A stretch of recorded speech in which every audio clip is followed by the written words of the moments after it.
In this discourse, when we mention system, we do not designate any specific political, cultural, or religious system. Instead, we delve into what underlies them all, the driving force behind various human behaviors and mental states, such as anger and anxiety. It's essentially the bondage to the caprices of our environment. Upon contemplation of the human condition, it becomes apparent that many of us are significantly influenced and controlled by the world beyond ourselves. Our happiness often hinges on obtaining what we desire from this external world, and conversely, we experience sadness when it takes things away from us. The approval and disapproval of others profoundly affect us. Praise uplifts us, while disdain makes us miserable. Interestingly, the more we desire something, the more willing we are to sacrifice to obtain it. Conversely, the more we oppose something, the higher price we're willing to pay to avoid it. These cycles of desire, aversion, love, hate, like, and dislike leave us in a perpetual state of fear, making us susceptible to manipulation through shaming, blaming, and the allure of external entities, such as large corporations, political parties, and cults, all vying for something from us.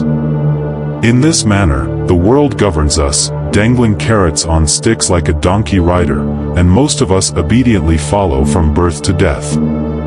However, what if we were to reject the carrot? What if we chose to escape this system? The ancient philosophy of Stoicism revolves around attaining freedom from the caprices of our environment. It's important to note that achieving freedom from this system doesn't involve destroying our surroundings. The external world isn't to blame. The universe functions as it does, and while we do have some influence, we ultimately cannot control it.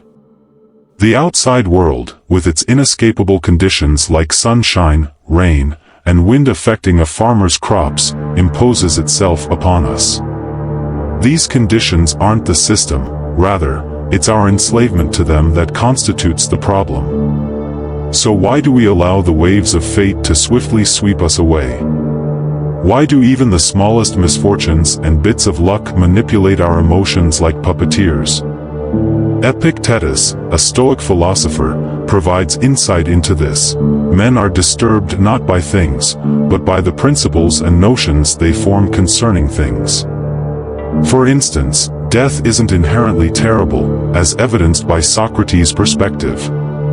The terror lies in our perception of death as something terrible. Hence, when we face hindrances, disturbance, or grief, we should attribute it not to others but to ourselves, to our own principles. The system operates as long as we feed into it. The more we attribute tragedy and fortune to what's natural and beyond our control, the more our emotional state is determined by chance. Fortunately, Stoicism offers us invaluable wisdom to break free from this system. Before we delve into these principles, do verify if you're subscribed. And as usual, don't be weak, stay until the end. Don't miss the chance to master your emotions. Number 1, maintaining cheerfulness regardless of circumstances. How much time have we wasted hoping for favorable outcomes and dreading the arrival of unfortunate events? How many hours have we spent in tears because the future unfolded differently than we had envisioned? Humanity has become adept at grappling with fate and consequently enduring the inevitable pain it brings. Our resistance to uncertainty has become a lucrative industry, and our fear of adversity provides an opportunity for exploitation. Many attempt to sell us promises for the future, offering illusions of safety, protection for ourselves and our loved ones, and guarantees of avoiding unpleasant experiences. As slaves to our preferences and aversions, we try to outsmart fate by manipulating our surroundings to ward off misfortune. However, we cannot lock every door in the vast mansion of life, nor can we patrol every street and alley of reality. Despite investing substantial time, effort, and money in protective measures, fate always prevails. Therefore, true escape from the system lies in accepting whatever comes our way.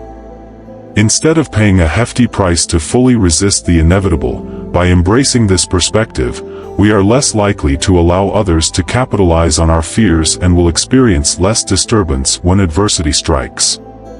Seneca eloquently stated, "Why, then, should we be angry? Why should we lament? We are prepared for our fate. Let nature deal as she will with her own bodies. Let us be cheerful, whatever befalls, and stoutly reflect that it is not anything of our own that perishes." Number 2, letting go of material possessions.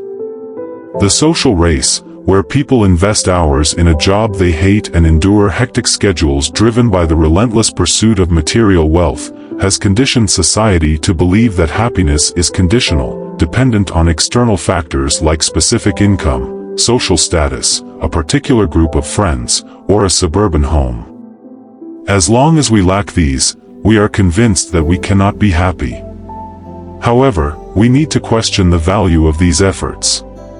Seneca, in a letter to Lucilius titled, "On True and False Riches," questions the value of material possessions. The golden and diamond-studded chairs and jewelry and similar things, do they truly bring us happiness, or are they merely tools to showcase the outward appearance of a beautiful life? Seneca argues that our happiness should not depend on anything external, be it wealth like gold and silver or even the most basic necessities like water and cereal. This perspective makes us independent of external circumstances, no matter how ordinary they may be. Seneca further argues that true freedom is enjoyed not by those slightly influenced by luck, but by those not subject to any external power. He references the teachings of his mentor, Attalus, emphasizing that focusing on these ideas allows us to strive not only to appear happy but to truly be happy, finding contentment within ourselves rather than seeking recognition from others. Imagine you are a person living in modern society, a place where the social race and the pressure for material wealth constantly drive you to work harder to acquire more. You have a job that you truly dislike and must work daily under a stressful schedule. According to Stoic philosophy, you start questioning the true value of what you are pursuing. You realize that happiness should not depend on material possessions like a specific income, social status, or your preferences. Instead of placing happiness in these things, you decide to focus on finding happiness within yourself. You begin to learn how to live independently from external factors. You are no longer pressured by the social race and the search for happiness from material things. Instead, you aim to find true happiness by seeking inner freedom and finding satisfaction within yourself without needing recognition from others. Therefore, it is essential that we seek happiness and independence from within, not depending on material possessions or external circumstances. We can find genuine contentment and true freedom by concentrating on personal growth and not striving to display happiness but actually becoming happy. This is a valuable message from Stoic philosophy that we can apply to our daily lives. Number 3, releasing strong attachments to individuals. Letting go of strong human emotions towards individuals can have profound and often detrimental consequences. These emotions can lead us to a point where the fear of losing the person we are attached to begins to dictate our lives, compelling us to take desperate actions to avoid inevitable separation. The love story between Padme and Anakin in the Star Wars prequel trilogy illustrates the dangers of unhealthy attachment and demonstrates how it can invite dark forces leading to corruption. Palpatine effectively exploited Anakin's fear of losing Padme, resulting in dire consequences. If Anakin had approached love differently, without imposition, fear, and possessiveness, but instead with freedom, trust, and detachment, dark forces would not have had the power to control him. The relationship between Padme and Anakin serves as a cautionary tale, highlighting the consequences of allowing love to become an obsession. Anakin's fear of losing Padme led him down a dark path as he tried to prevent the very thing he feared most. This attachment based on fear ultimately clouded his judgment and made him susceptible to the influence of the Sith. This story emphasizes the importance of inner freedom and self-awareness. If Anakin had focused on personal growth, self-control, and inner strength development, he might have resisted the temptations of the dark side. Instead, he allowed external circumstances and attachment to Padme to dictate his actions, ultimately leading to his transformation into Darth Vader. Epictetus offers strong yet effective advice on attachment to the things we cherish. He suggests that we should consider them as if they are destined to break or be lost. He advises us to remember that our preferences extend to general categories, not specific instances. For example, when you love a porcelain cup, understand that it's a love for all porcelain cups in general. When it breaks, you won't be too hurt. Similarly, love your children and loved ones as individual human beings so that you won't be heartbroken when they depart. This perspective encourages broader love and helps detach emotions from specific objects. This helps evaluate the beauty and uniqueness of everything without heartache. Recognizing individuality in enduring love helps deal with the complexities of human relationships, avoiding fixation on a single individual. The result is finding stability and appreciating diversity. Number 4. Developing the skill of endurance. Most of the time, when we find ourselves in unwanted situations, our immediate instinct is to seek a quick way out. However, this may not always be possible. Therefore, we often resort to complaining, lamenting, and feeling miserable, believing that we have the right to a better circumstance. But the truth is, we don't always have the right to demand something, and the best approach to deal with a situation is patience. How many times have we strayed from our chosen path, betrayed our own values, or sacrificed our principles just because we didn't want to endure suffering?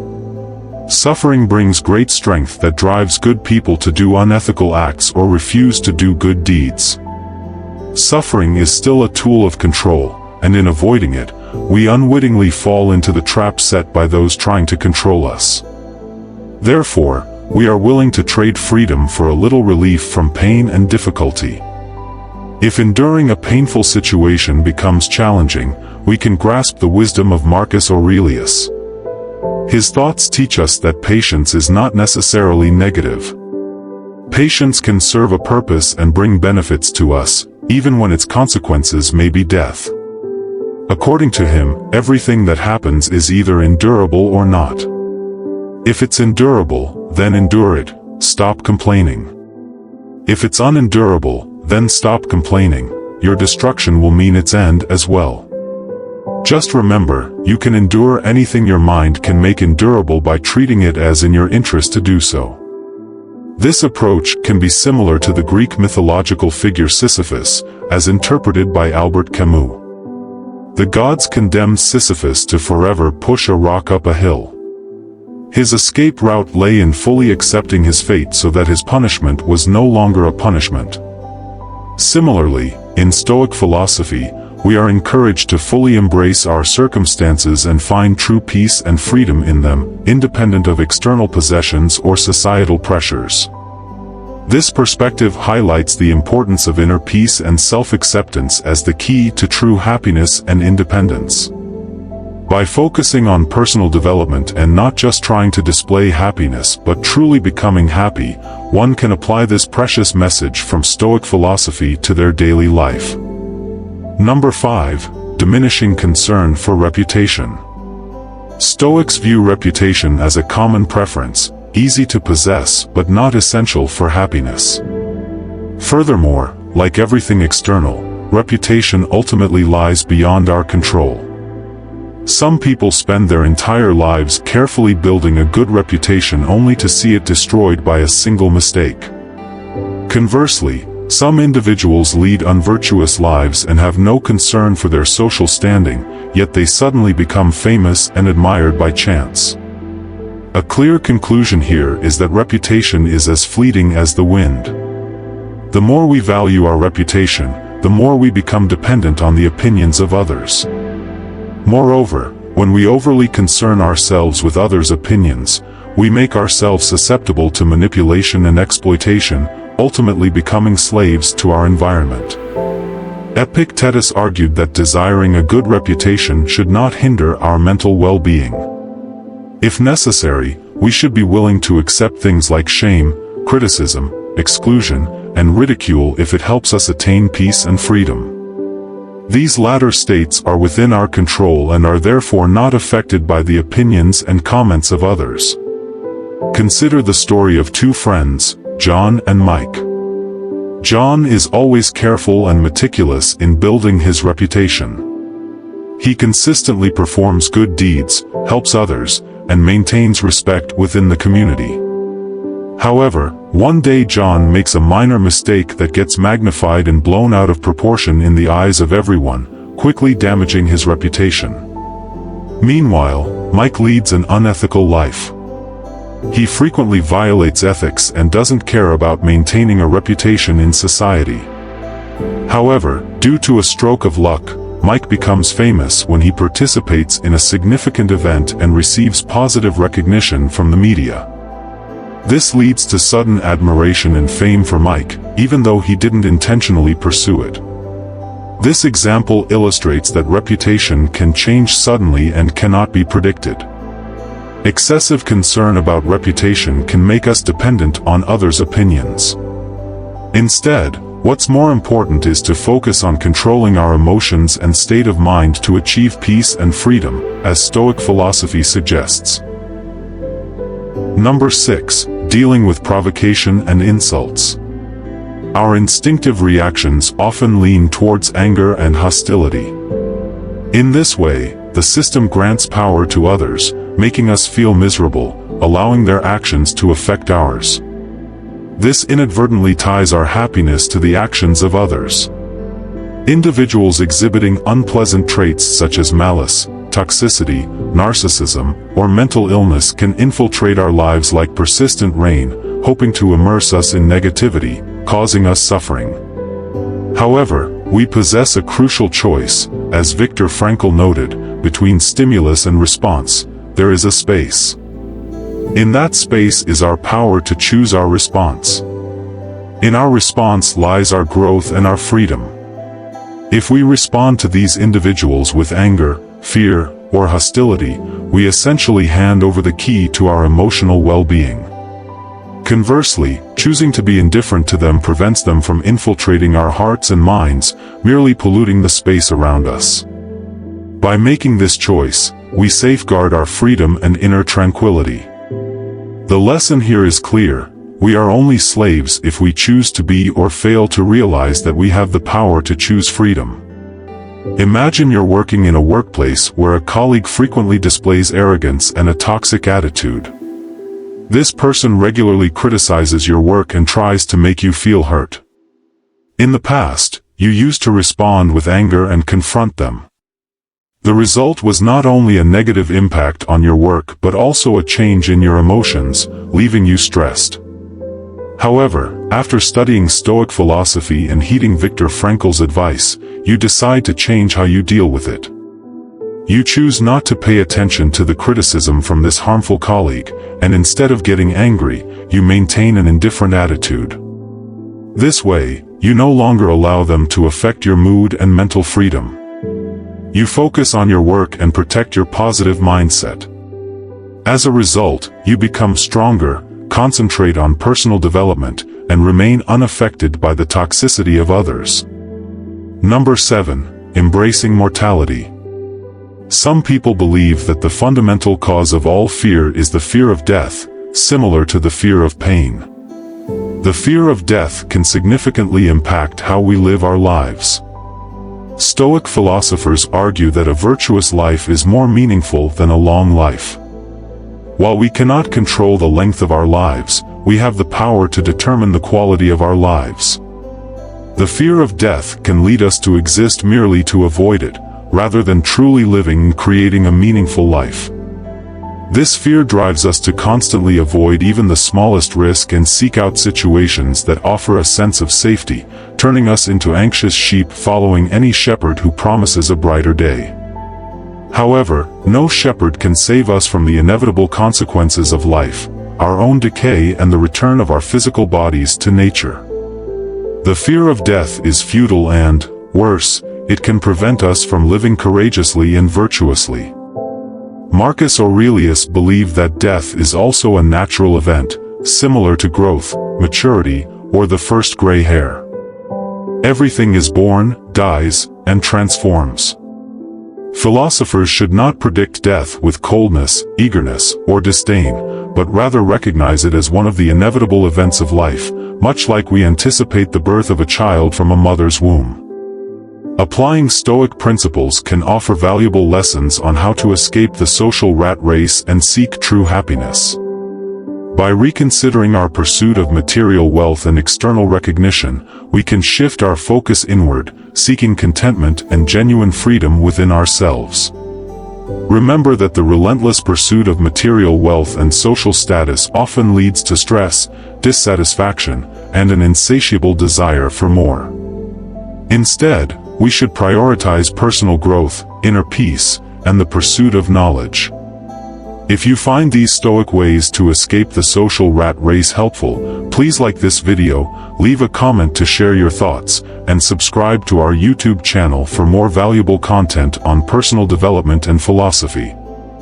Your support encourages us to continue sharing knowledge that can help you live a more fulfilling life. Thank you for being part of our community.